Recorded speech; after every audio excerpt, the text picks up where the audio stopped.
Okay, now we're inside of the 2018 Yamaha 242 Limited S. As you can see, the interior is perfect. It's got the factory tower and bimini on it.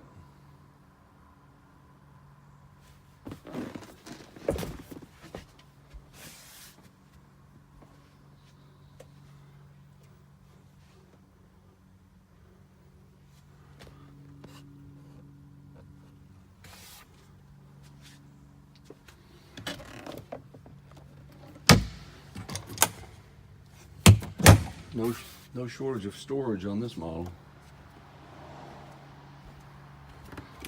Got your forward boarding ladder.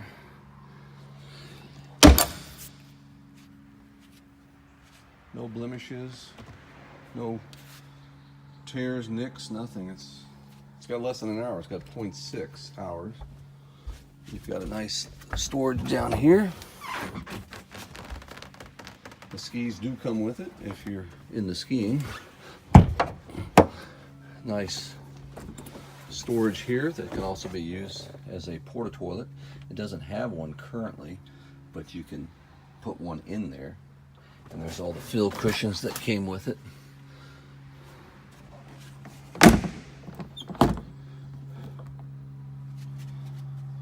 And then I'll pull up the engine here in just a second. I'll take another video.